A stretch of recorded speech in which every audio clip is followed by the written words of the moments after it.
Iman dan kesetiaan. Mari kita membaca sebuah ayat di dalam Amsal 20 ayat yang ke-6. Banyak orang menyebut diri baik hati, tetapi orang yang setia, siapakah menemukannya? Ini ayat yang luar biasa. Jadi dikatakan bahwa banyak orang yang menyebut dirinya baik hati. Saya rasa orang baik di dunia ini sebenarnya enggak banyak. Orang baik itu yang sungguh-sungguh baik loh ya. Yang benar-benar baik itu tidak banyak. Ya, tapi saya percaya anak-anak Tuhan semua orang-orang yang baik, amin. Karena Tuhan kita baik. Tetapi yang lebih langka dikatakan adalah orang yang setia. Jadi antara orang yang baik, mencari orang yang setia itu langka. Sebab itu di sini ada sebuah pertanyaan. Siapa yang menemukan orang yang setia? Di mana kita bisa mendapatkan orang yang setia? Jadi ini firman Tuhan, peringatan bagi kita semua. Lalu kita coba membaca di dalam Lukas pasal 18 ayat 8b. Di sini ada sebuah pertanyaan lagi. Akan tetapi, jika anak manusia itu datang, adakah ia mendapati iman di bumi? Jadi perkataan ini diucapkan oleh Tuhan Yesus sendiri. Berkaitan dengan sebuah perumpamaan yang menyangkut iman. Dan Tuhan Yesus akhiri perumpamaan itu dengan sebuah pertanyaan. Kalau anak manusia, siapa anak manusia itu? Tidak lain adalah dirinya sendiri. Kalau anak manusia itu datang, Tuhan Yesus akan datang kedua kali, saudara. Adakah ia mendapati iman di bumi? Wah, ini mungkin kita berpikir, masa sebegitunya? Tapi ya, Tuhan Yesus sendiri yang ngomong. Kalau ia datang kembali, masihkah ia mendapati iman di bumi? Tadi kesetiaan, sekarang adalah iman. Dua-duanya berupa pertanyaan yang tidak usah dijawab, tapi perlu direnungkan. Makanya dari sini kita melihat iman dan kesetiaan itu langka. Dan semakin hari mungkin semakin langka. Nah, kalau saya lihat sebenarnya memang iman dan kesetiaan itu sebenarnya saling berkaitan satu dengan yang lain. Coba kita lihat dari kata-katanya dulu. Memang dalam bahasa Indonesia tidak terlihat, tapi dalam bahasa Inggris dan bahasa yang lain kita lihat. Kalau bahasa Inggris faith dan faithful. Faith itu artinya iman, tapi faithful artinya setia. Faithful, orang yang setia. Faithful person, a faithful servant, hamba Tuhan yang setia. Nah, itulah kata lagi, trust. Trust itu artinya juga percaya. Trust. Tapi kalau pakai kata trustworthy atau trusty itu artinya setia. Orang yang bisa dipercaya. Ya, orang yang setia itu bisa dipercaya. Tidak gampang. Makanya dikatakan tadi mencari orang yang setia itu tidak mudah. Mencari orang yang bisa dipercaya itu tidak mudah. Saudara yang ada di marketplace, saudara juga akan tahu. Mencari orang yang bisa dipercaya tidak mudah. Mencari pegawai yang bisa dipercaya tidak mudah. Mencari marketing yang bisa dipercaya, mencari kasir yang bisa dipercaya tidak mudah. Yang bisa trustworthy tidak mudah. Faith, faithful. Trust, trustworthy. Jadi tidak kebetulan ini. Iman, setia itu berkaitan. Nanti kita akan lihat lebih jauh. Nah, dalam bahasa asli, bahasa Alkitab, bahasa Perjanjian Baru juga kelihatan, saudara. Iman itu dipakai kata pistis, setia dipakai kata pistos. Jadi cuma selisih satu huruf. Dan kedua-duanya ini berasal dari sumber yang sama, pisteo. Iman, setia. Itu saling berkaitan, saudara. Tidak bisa tidak. Orang yang setia, mengapa dia setia kepada Tuhan? Karena dia punya iman kepada Tuhan. Karena imannya tidak goyah, maka dia setia. Makanya ada dua kalimat yang saya katakan ya, saya simpulkanlah. Yang pertama, tanpa iman tidak mungkin ada kesetiaan. Tidak mungkin orang itu bisa setia kalau dia tidak percaya lebih dulu. Tidak mungkin dia bisa setia. Kalau setia itu kan bicara waktu bukan? Dan firman Tuhan juga bicara setia itu nanti ukurannya sampai akhir. Bukan sekarang, saudara. Oke, sekarang kita setia. Tapi kita belum dipandang orang yang setia. Sekarang kita setia. Tapi untuk mendapat predikat orang yang setia nanti di akhir perjalanan hidup kita. Seperti Matius 25, Tuhan itu berkata, sabaslah engkau hamba yang baik dan setia. Bukti itu nanti di akhir. Jadi tanpa iman tidak mungkin ada kesetiaan. Karena dua hal ini kaitannya erat. Satu kalimat lagi, orang yang beriman seharusnya juga orang yang setia. Amin. Kita orang beriman bukan? Maka kita juga harus menjadi orang yang setia.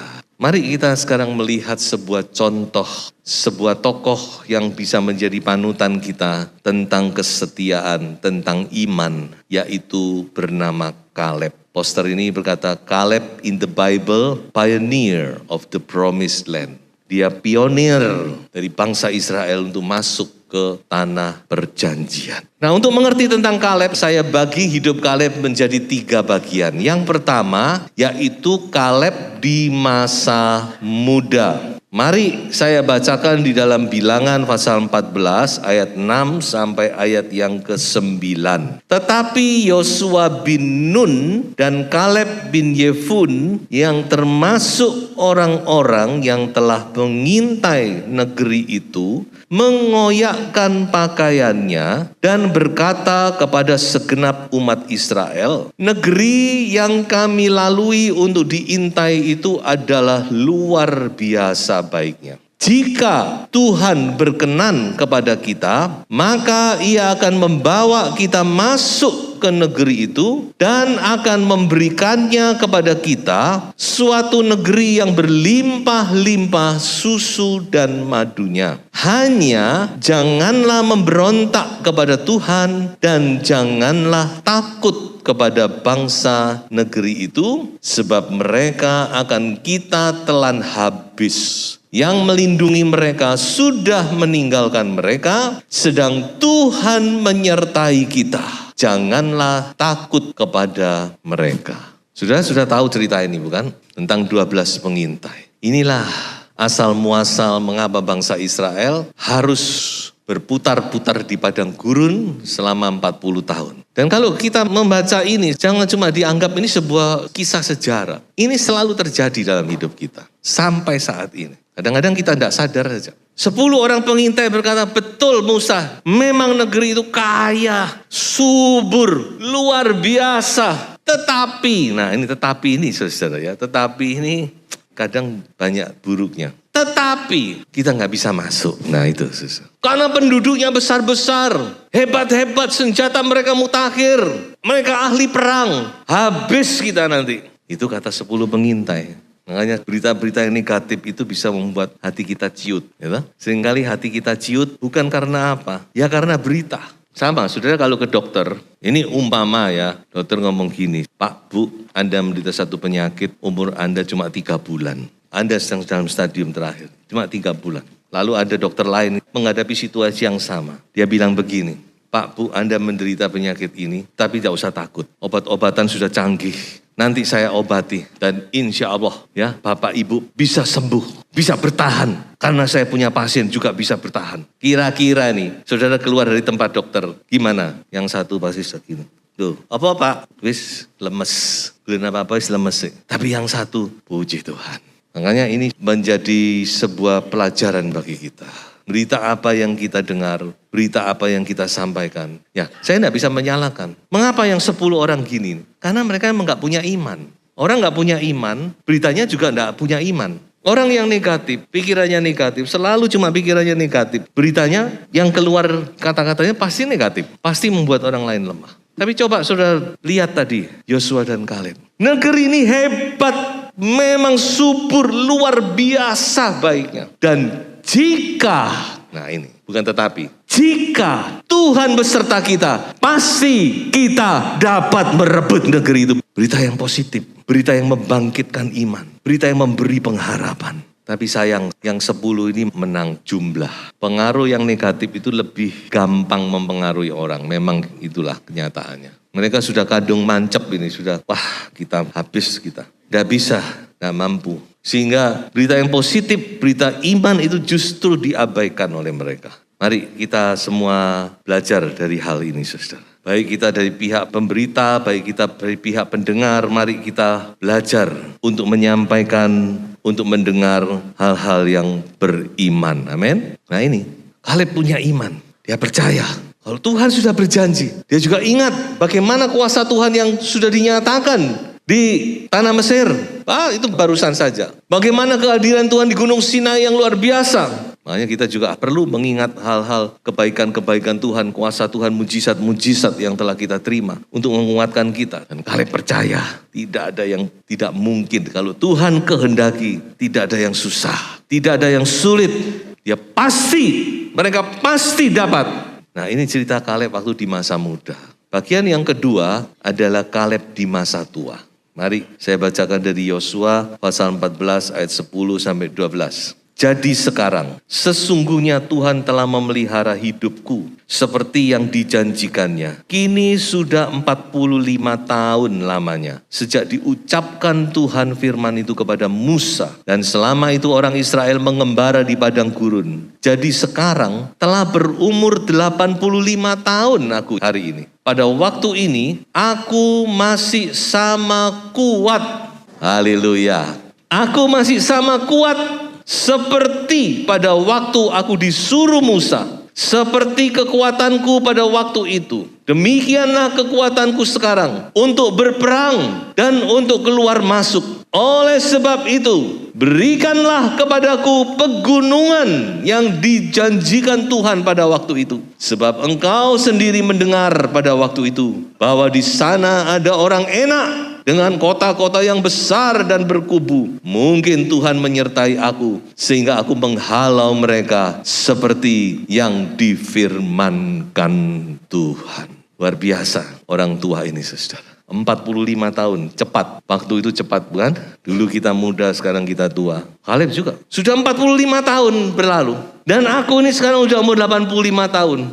Tetapi aku masih tetap kuat. Aku masih tetap bersemangat. Sebab itu, give me that mountain. Beri aku gunung itu. Aku akan taklukkan orang-orang enak yang katanya orang-orang raksasa itu. 40 tahun yang lalu mereka kan ketakutan sama orang enak. Tantangannya sama. Bukan orang enaknya mati, tidak. Tantangannya masih sama. Tapi hatinya Kaleb tidak pernah berubah. Semangatnya, imannya kepada Tuhan itu. Dia pegang janji Tuhan itu tidak pernah dia lepaskan. Dia katakan, Tuhan sudah berfirman kepadaku. Aku akan mendapat pegunungan itu. Beri kepadaku. Aku akan taklukkan mereka. Oh haleluya. Ini adalah demonstrasi iman yang luar biasa.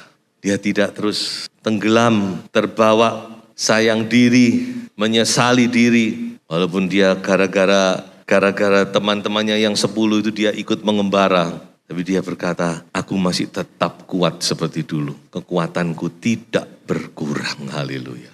Luar biasa Kaleb ini. Dan bagian ketiga dari hidup Kaleb, kita melihat bagaimana keturunannya juga dipakai Tuhan luar biasa. Otniel, hakim pertama itu menantu Kaleb, seorang yang gagah perkasa. Aksa, anak Kaleb itu juga orang yang beriman. Jadi orang beriman akan menurunkan orang beriman. Itu tidak bisa tidak. Timotius mewarisi iman dari nenek dan ibunya. Karena iman itu bisa diwariskan.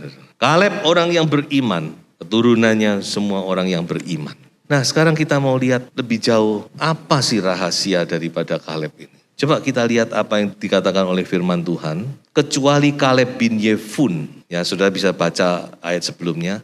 Dialah, jadi semua 600 sekian ribu orang yang generasi pertama usia 20 tahun ke atas. Tuhan bilang semua kamu akan mati. Cuma Kaleb dan Yosua yang akan hidup. Yang akan masuk ke Kanaan. Bayangkan saudara. Dialah yang akan melihat negeri itu. Dan kepadanya dan kepada anak-anaknya akan kuberikan negeri yang diinjaknya itu. Karena dengan sepenuh hati ia mengikuti Tuhan. Wholeheartedly. Dia penuh hatinya. Dia mengiring Tuhan. Dia setia kepada Tuhan. Dia percaya kepada firman Tuhan. Tidak goyah. Inilah rahasianya saudara. Di ayat lain dikatakan Kaleb dan Yosua punya jiwa yang lain.